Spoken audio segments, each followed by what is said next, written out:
Today lecture discussing the list. A list is a data structure in Python that is mutable or changeable ordered sequence of elements. Each element of or value that is inside of a list is called as item.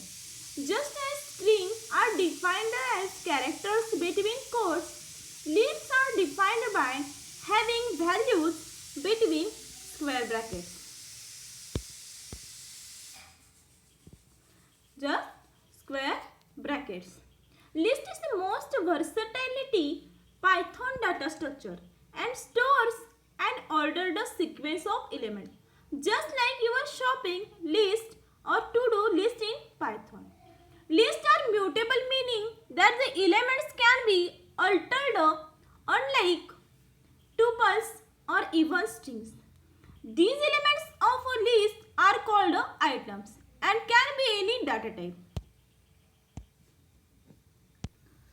Lists are just like a dynamic sized arrays declared in other language, vector in C++ and array list in Java.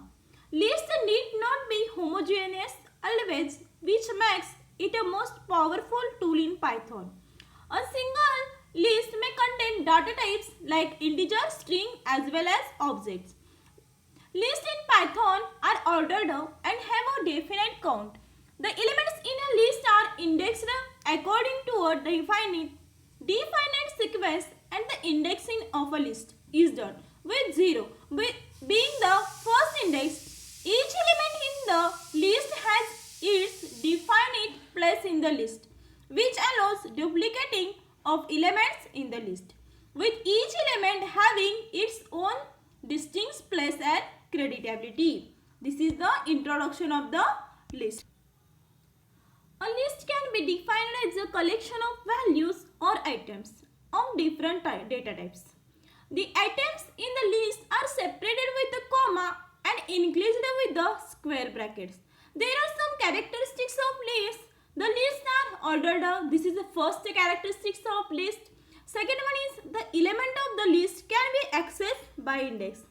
Third, the list has the mutable type. Fourth characteristic is the list has mutable types. Fifth one is a list can store the number of various elements. This is the list introduction. Next, first, creating list in Python. Lists in Python can be created by just placing the sequence inside the square bracket. Unlike sets, list doesn't need a built-in function for creation of list.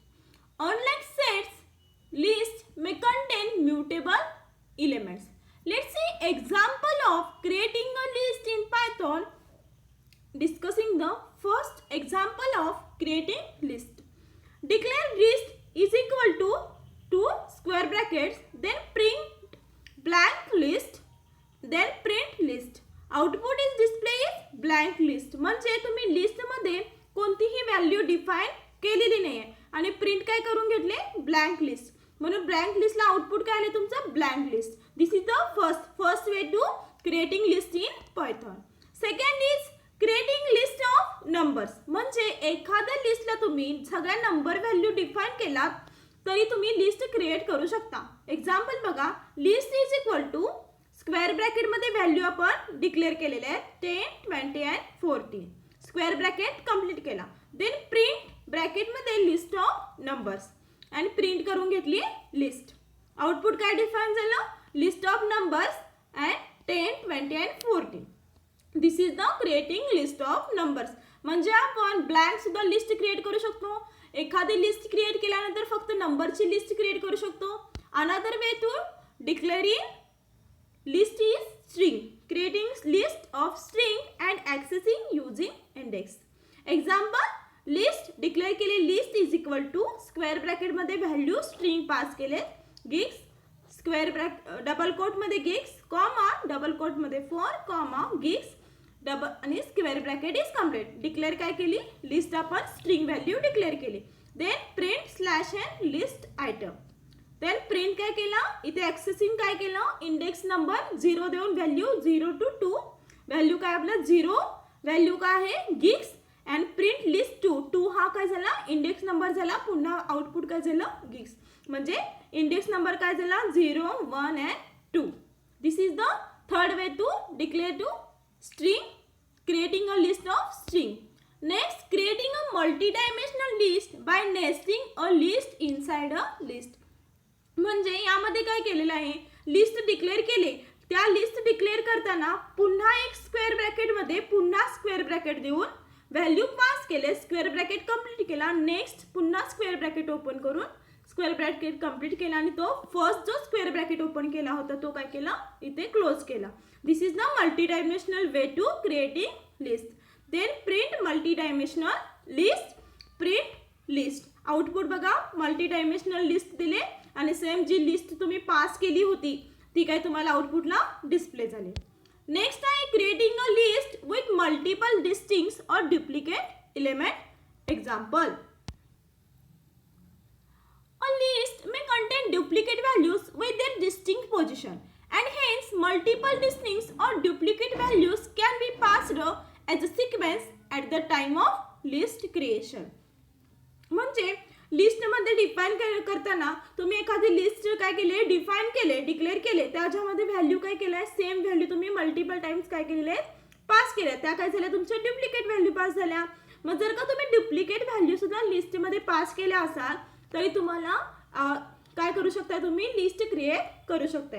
Example बघा, list declare केले त्याच्यामध्ये 1 2 times 4 3 times then 6 and 5. Then print काय करून घेतलं, print list with the use of numbers, print list. Output बघा same जी list तुम्ही define केलेली आहे तशी सेम तुमचे आउटपुट इथे डिस्प्ले झालेला आहे. नेक्स्ट व्हॅल्यू काय केले तुम्ही, अनदर एक्झाम्पल बघा. आता ह्यामध्ये काय केले आपण सगळ्या इंटिजर व्हॅल्यू पास केल्या, इंटिजर व्हॅल्यू पास केल्यानंतर सुद्धा तुमचं लिस्ट काय झालं डिस्प्ले झालं. नेक्स्ट एक्झाम्पल मध्ये आपण काय केलं, एक इंटिजर व्हॅल्यू पण दिली आणि स्ट्रिंग व्हॅल्यू पण पास केले, तर आउटपुट डिस्प्ले होईल का, म्हणजे एखादा तुमची लिस्ट क्रिएट होईल का, तर ह्याचं सुद्धा एक्झाम्पल आपण पाहणार आहोत. Next, list is equal to square bracket मध्ये 1 2 then another string value pass केले, देन 4 पुन्हा स्ट्रिंग व्हॅल्यू पुन्हा integer value then string value pass केले अँड लिस्ट काय केले कंप्लीट केली, डिक्लेअर झाली list. Next, print last list with the use of mixed values. म्हणजे आपण यामध्ये काय केल्या मिक्स्ड व्हॅल्यू देऊन लिस्ट काय केले क्रिएट केले, देन प्रिंट लिस्ट केली, आउटपुट बघा डिस्प्ले झालं list with the use of mixed values. जी लिस्ट तुम्ही डिफाइन केलाय किंवा क्रिएट केलाय सेम तुम्हाला आउटपुट काय ते डिस्प्ले झालेलं आहे. This is the creating a list with multiple distinct or duplicate elements. म्हणजे स्ट्रिंग मध्ये सुद्धा स्ट्रिंग आणि इंटिजर व्हॅल्यू देऊन सुद्धा तुम्ही लिस्ट क्रिएट करू शकता किंवा इंटिजर व्हॅल्यू देऊन सुद्धा क्रिएट करू शकता. Next, knowing the size of list. म्हणजे एखादी स्ट्रिंग डिफाइन केली असेल आणि ज्याची जर का तुम्हाला लेंथ डिस्प्ले करायची असेल तर त्याच्यासाठी काय करायला होतं, लेंथ फंक्शन यूज करावं लागतं. नेक्स्ट बघा एक्झाम्पल बघा, लिस्ट एक डिक्लेअर केले, ती लिस्ट काय केली आपण ब्लँक डिक्लेअर केली, then print bracket length function use केलं, त्याच्यामध्ये लिस्ट 1 कॉल केला, आउटपुट बघा 0 डिक्लेअर झालं. का, कारण की लिस्ट 1 आपण काय केली ब्लँक आपण डिफाइन केलेली आहे, आउटपुट 0 झालं. Another example is second list define केली आणि त्याच्यामध्ये इंटिजर व्हॅल्यू पास केल्या 10 20 and 14, लिस्ट काय झाली तुमची कंप्लीट झाली. देन प्रिंट करून घेतलं लेंथ लिस्ट 2, देन आउटपुट काय झालं 3, म्हणजे इंटिजर व्हॅल्यू तुम्ही 3 पास केलेले आहे त्याची लेंथ तुम्हाला इथं लिस्टची डिस्प्ले झाली. This is the introduction part of the list and how to create the list in Python. This is the discussing. Next lecture discussing the accessing list in the Python.